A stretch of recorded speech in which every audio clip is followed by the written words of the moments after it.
Hello everyone, today we want to share 10 short stories about Universal Pictures. And here is our stories timeline. And this is our website.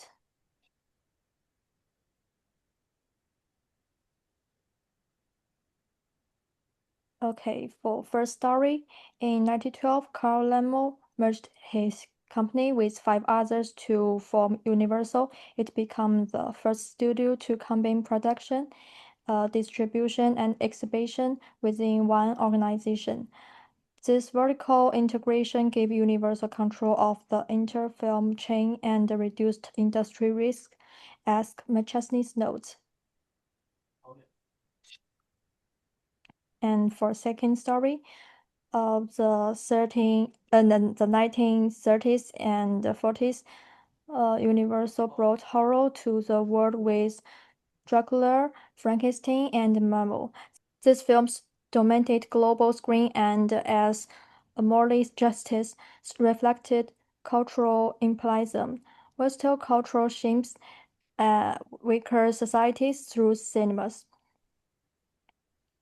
And finally, the 1950s and 60s, with television on the rise, Universal expanded into TV, competing with Hollywood's Big Five.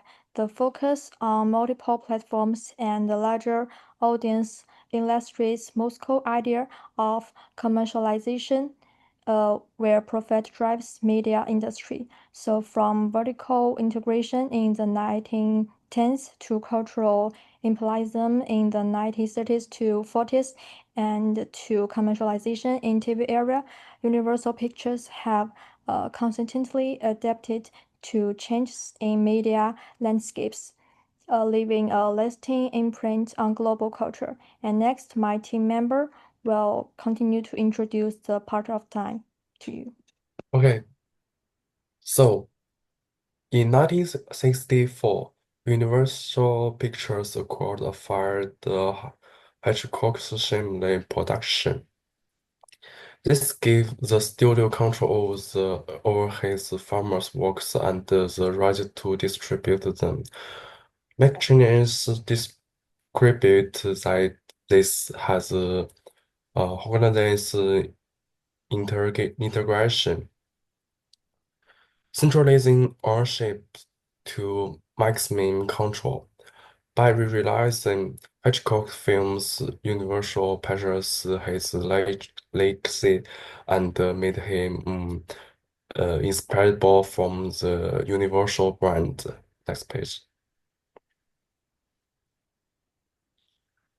And in 1980, Universal released E.T. the Extraterrestrial, the story of a relationship between a boy and an island broken box of records and captures imagination worldwide from going toy finger to dreams of flying bicycle.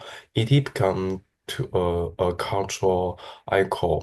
Schindler's idea of control imperialism helps explain this American media squared value globally, shaping the memories of the whole generation. Next page. Then, in 1993, Jurassic Park redefined the cinema through the CGI dinosaur. This showed how media industry could use the science and the technology to create global excitement as Moscow acquired commercialization and the modernization turn technology into cultural products that attract audience everywhere. Next page. Finally, since 2001, the Fast Furious franchise has become transitional skies with multicultural cast and migrant start. Its appeal to audience across the world. This reflects Jin's will to transnational culture as cultural to globalization, showing how Hollywood adapts diverse to reach global markets. Okay, and next time welcome to my another teamwork. Okay, so let's continue with 2011. That year, Comcast finished its acquisition of NBC Universal, creating one of the big media conglomerates in the world. Universal Studios become a central piece of this new group. And what's important here is that Comcast and NBC Universal together didn't just make films and TV shows. They also controlled how audience consume them. The new joint company, NBC Universal LLC, brought under one roof radio station, cable television networks, Universal Studios, and even theme park. With such a huge audience base, this structure was very attractive to multinational advertisers, making advertising more efficient and profitable. But next phase. Fast forward to 2020, Universal Pictures launched its own streaming service, Peacock. Now, Peacock is a subscription-based platform, meaning viewers have to pay for content that used to be available through wider, often cheaper channels. It's produced and distributed by Universal Pictures Group and Universal Studios Group, offering not just film and TV shows, but also sports and news. On the surface, it looks like viewers have the freedom to choose what to watch. But as scholars like Mayers point out, this is part of a neoliberal logic. Audiences are still commercially manipulated because the options they get to choose from are still tightly controlled. Finally, let's talk about Universal Pictures in China. The company has long been successful there through their films.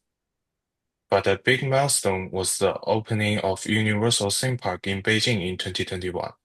This expansion wasn't just for business. It reflected culture flows and country flows.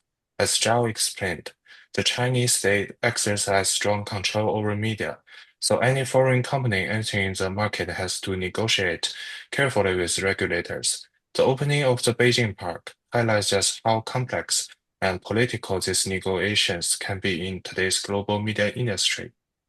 And that's all from our timelines.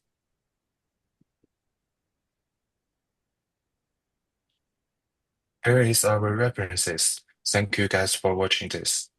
Thank you, guys. Thank you.